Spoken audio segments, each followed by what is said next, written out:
What I've got today is my buddy Lon's Echo CS300 top handle.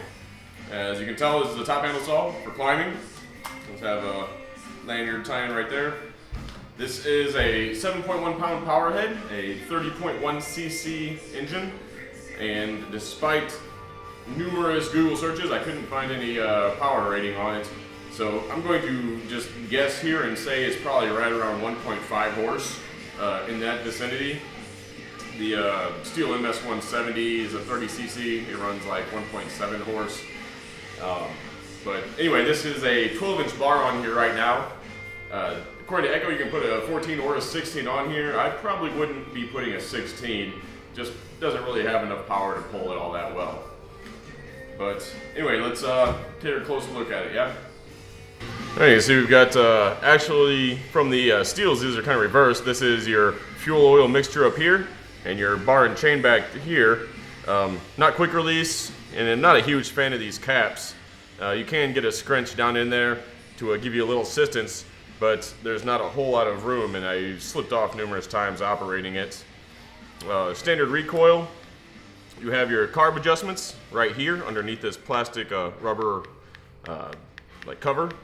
You've got your choke right there. That's choke on, choke off. Got a purge bulb up here. Your on-off switch, located right there. That's off. That's run. As I mentioned, you do have a tie-in for a lanyard back here, so you can secure the machine to yourself. Got an exposed spark plug wire. That's never a great thing. You definitely would prefer to have that under some sort of cover.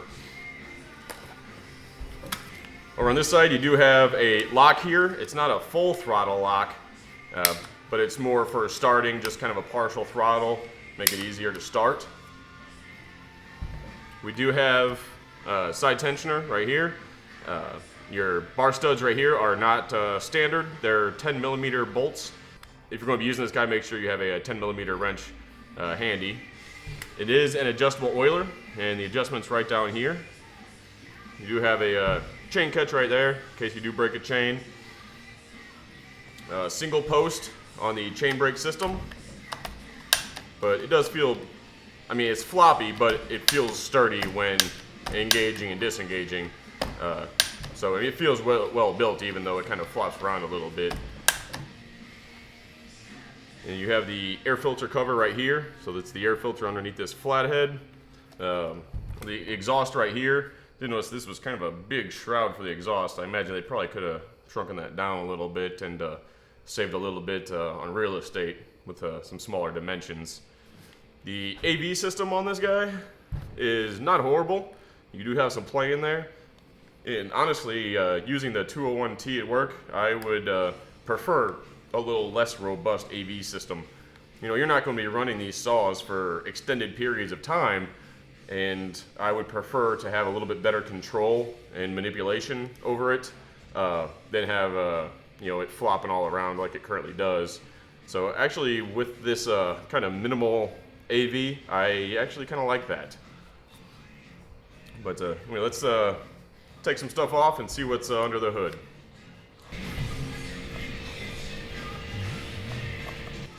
Not a whole lot of room to get your fingers in here to work these nuts. It's kind of a drawback. I prefer to grab my socket. So you can see we do have tensioner on the side panel. So I'm not a huge fan of that style. I prefer it to be on the machine. Makes it a little easier to put the bar back on, because you know right where your tensioner is. On this, you kind of have to put the cover on and kind of play around with it, moving the bar at the same time. Not a big deal. I mean, not a deal breaker by any means. But you've got your chain brake band right there. Activates. Alright, so you do have an outboard clutch on this. Makes it kind of a pain in the butt to put a new sprocket on there. But, you know, nothing I'm sure you're not used to if you are a climber. But let's take this bar and chain off. That's kind of unusual. I'm not seeing an oil hole on this bar. Let's investigate that. Let's get this chain off of here.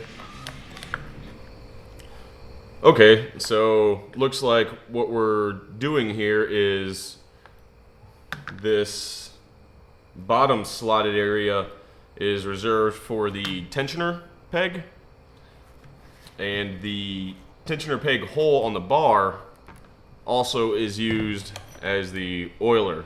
So that's what feeds the oil up into the chain, is the oil slot up top here. So it's a dual purpose on this bar. Kind of a nice touch, save some room, real estate, manufacturing costs. This chain is a 3/8 pitch 050 gauge. All right, do have a metal wear plate, that's a nice touch.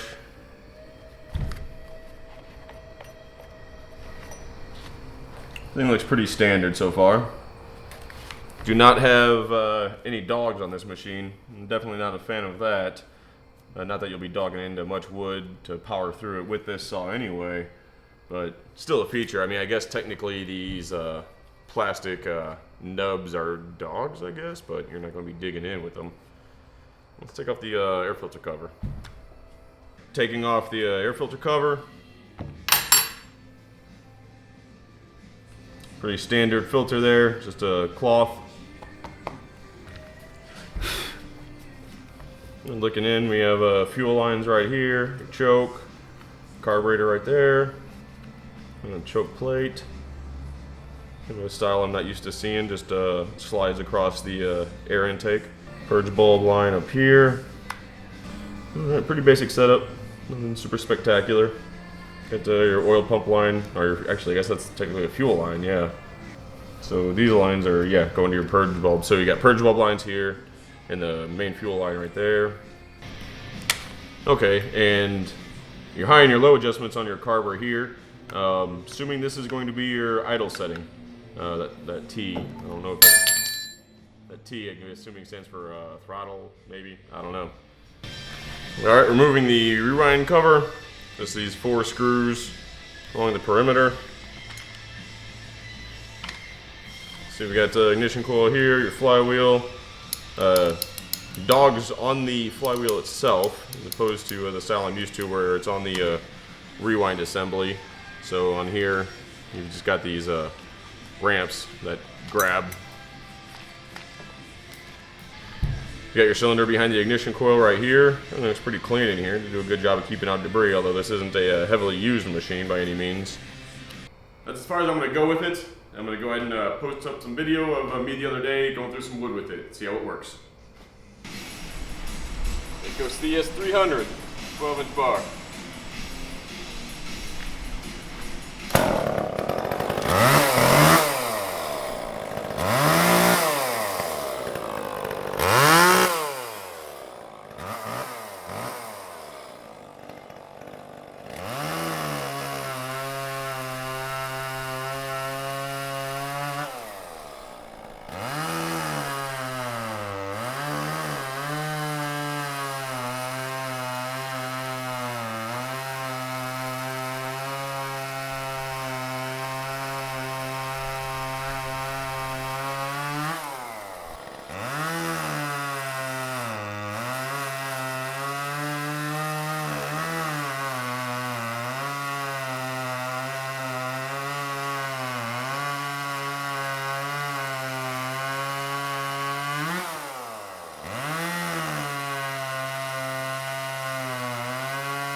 Pruning, I guess. Says you can put a 16-inch bar on here. There's no way in hell I'd go with a 16-inch bar. For how much power it has, it's got some a little bit of weight. So, there you go. Have a good one, humans.